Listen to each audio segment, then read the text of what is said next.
Oke, kali ini saya akan, coba sharing sedikit ya tentang laporan keuangan. Jadi, kenapa itu penting? Karena kalau kita serius untuk terjun di bidang trading atau investasi saham itu penting untuk mengetahui perusahaan yang kita beli. Kenapa? Agar nanti kita tidak terjebak dalam salah pilih.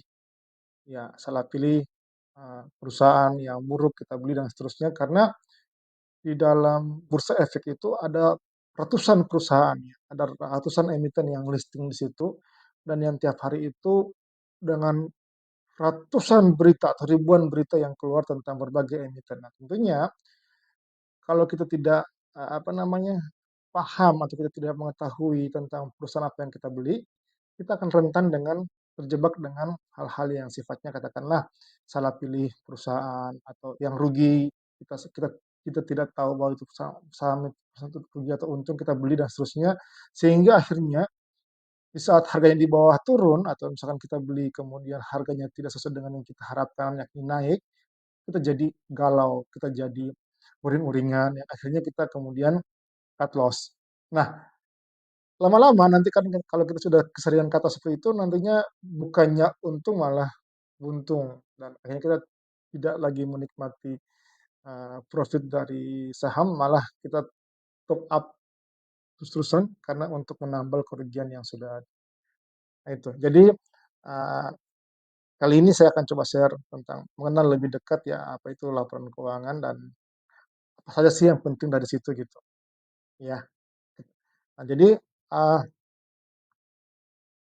kalau kita kalau kita lihat laporan keuangan yang dirilis oleh Bursa Efek setiap periode itu ya. Jadi tiap tiap 3 bulan itu, perusahaan di Bursa Efek itu wajib untuk melaporkan laporan keuangan per 3 bulanan dan juga laporan tahunan.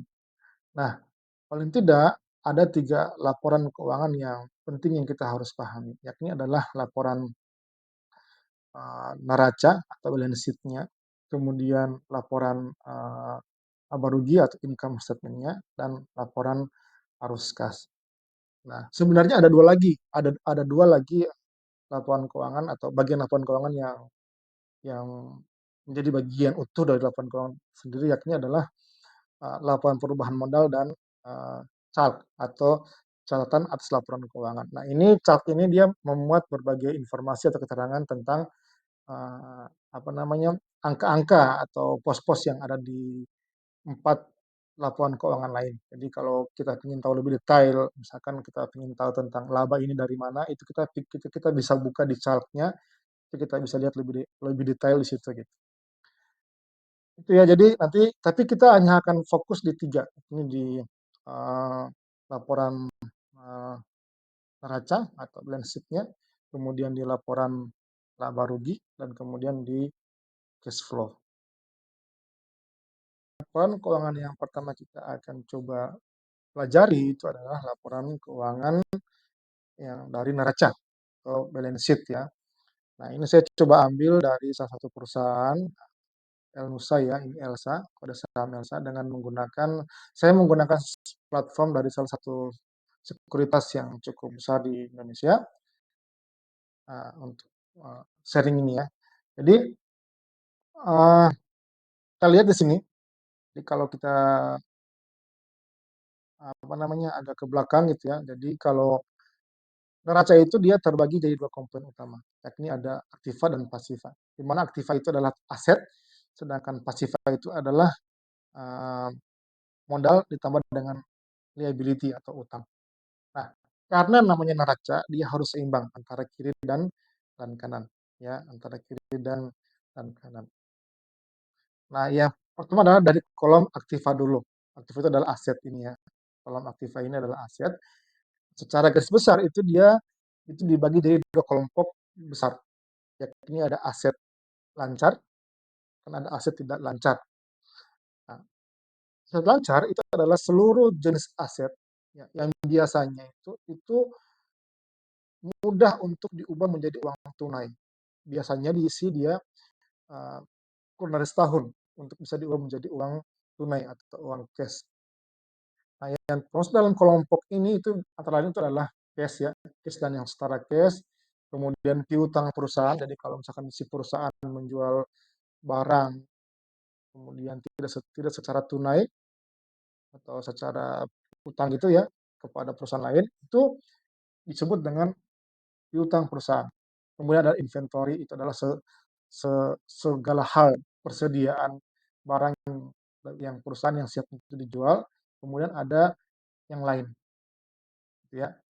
Itu untuk yang current asset. Kemudian untuk yang non current asset itu adalah seluruh aset-aset ya yang biasanya itu memiliki umur atau apa namanya, kalau dia ingin diubah menjadi uang itu tidak gampang. Dia memiliki umur yang lebih dari 1 tahun, misalnya seperti itu ya, lebih panjang. Ini biasanya itu juga karena, eee, lebih panjang itu, ya itu biasanya itu misalkan kayak aset bangunan, aset tanah, dan seterusnya, sehingga juga itu sering disebut dengan aset fixed asset atau aset tetap, gitu ya. Nah, kemudian jumlah dari current asset yang ini kemudian ditambahkan dengan total, non current asset itu akan kita peroleh total asetnya, gitu ya. Nah, kalau di sini kayak kita lihat untuk Elsa ini ya, dari 9,35 triliun aset yang dimiliki itu aset yang sifatnya lancar sebesar 5,69 triliun dan yang tidak lancar sebesar 3,66 triliun.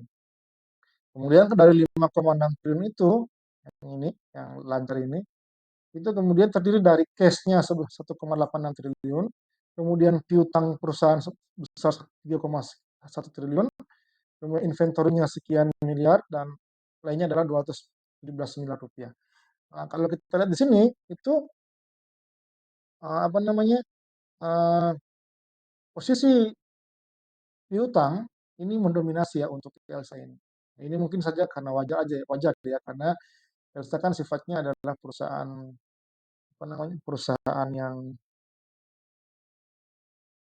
di hulu ya, yang di hulu yang memproduksi barang mentah yang kemudian atau barang setengah jadi yang kemudian yang kemudian didistribusikan kepada distributor. Jadi mungkin dengan sistem pembayaran yang sifatnya tidak tunai, ini yang kemudian mengakibatkan jumlah piutangnya itu besar sekali, 3,1 triliun, gitu ya.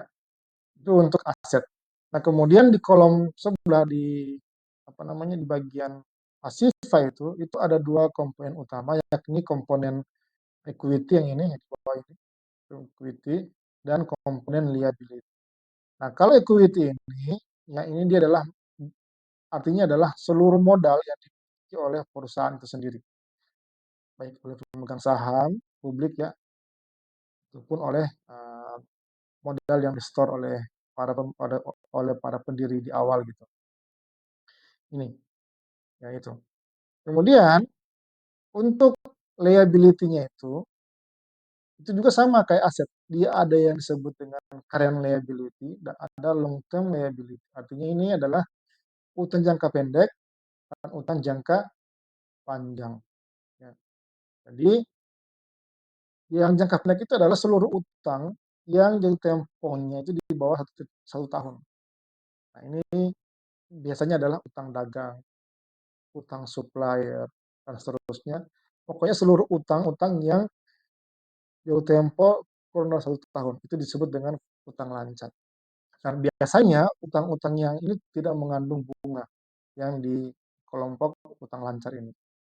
Yang kedua adalah utang jangka panjang atau long term liability. Nah, ini adalah utang-utang yang umurnya itu lebih dari 1 tahun, artinya dia jauh tempo itu lebih dari 1 tahun, bisa 2 tahun, 5, dan seterusnya gitu. Nah, ini biasanya adalah utang-utang dari lembaga keuangan lain, misalnya kayak dari bank, perusahaan meminjam ke bank, ya. Kemudian juga ada obligasi, kalau misalkan si perusahaan mengeluarkan obligasi yang diserap oleh masyarakat, itu juga disebut utang jangka panjang. Nah, utang ini mengandung bunga, ya, yang long term ini.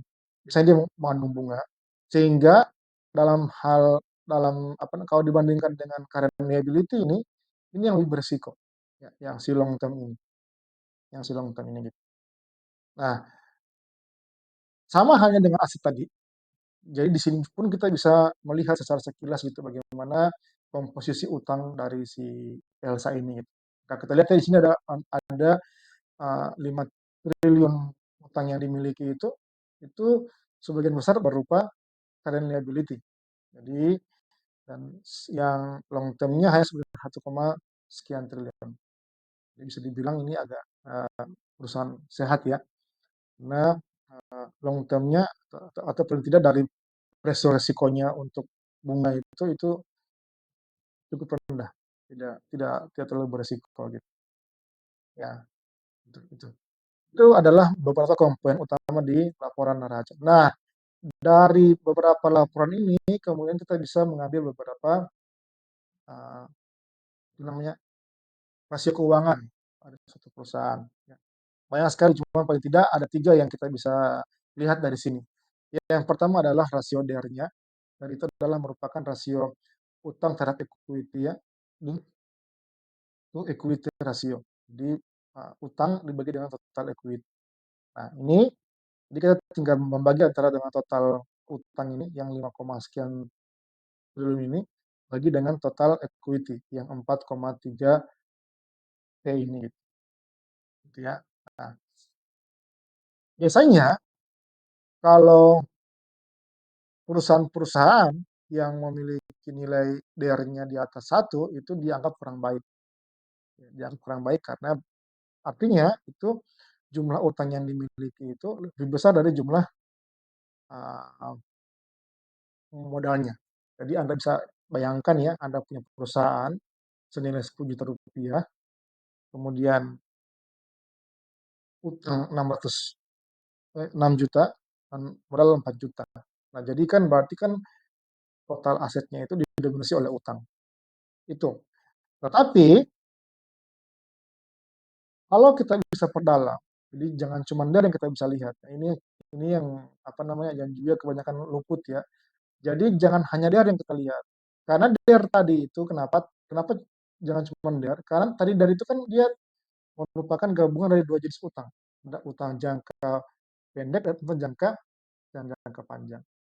Nah, jadi kita sudah sekilas singgung bahwa utang jangka pendek itu tidak mengandung bunga. Sedangkan utang jangka panjang itu yang mengandung bunga. Sehingga dia lebih berisiko di situ.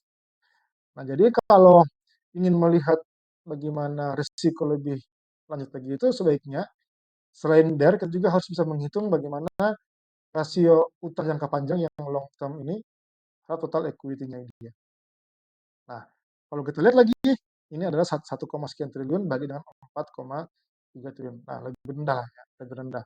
Artinya kalau kita lihat kalau hanya memperhatikan long term-nya ini bisa dibilang ini perusahaan masih perusahaan sehat ya. Karena risiko kenaikan suku bunganya cukup rendah. Itu yang manfaat dari DAR-nya itu. Maaf, dari manfaat long term for total equity-nya itu. Kemudian juga selain dari DER atau LTDE itu, kita juga bisa menghitung DAR-nya, ya. Dia for total asetnya, ya. Dia for total asetnya gitu. Idealnya itu dia maksimal 0,5, maksimal 0,5. Gitu. Harusnya perusahaan bagus itu dia memiliki nilai DAR di bawah 0,5 seharusnya ya. Jadi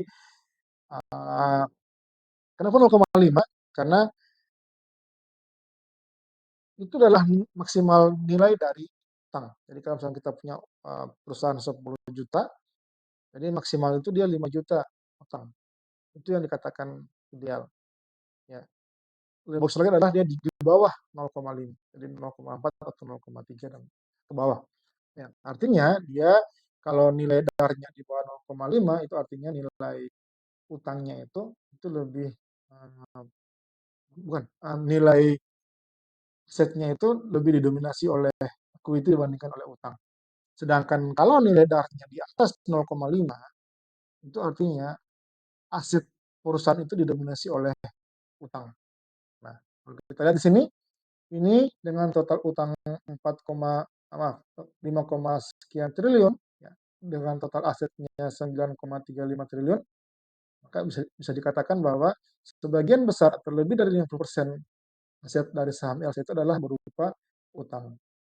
Ya, tapi sekali lagi sekali lagi, kita sebaiknya juga menggunakan tidak hanya mengamati nilai DER atau nilai utang secara keseluruhan, tapi juga sebaiknya kita melihat bagaimana komposisi utangnya gitu. Jadi kalau kita lihat untuk long term-nya 1,1 triliun dibandingkan dengan total asetnya itu jauh di bawah sekali. Nah itu, ya itu adalah beberapa informasi yang kita bisa ambil dari laporan neraca atau equity balance sheet suatu perusahaan. Ya, demikian sharing saya pada kali ini. Berikutnya saya akan coba bahas tentang bagaimana membaca laporan keuangan laba rugi dan laporan keuangan risk. Terima kasih. Jangan jangan lupa like and subscribe-nya untuk mendukung channel ini untuk tetap produktif. Terima kasih. Assalamualaikum warahmatullahi wabarakatuh.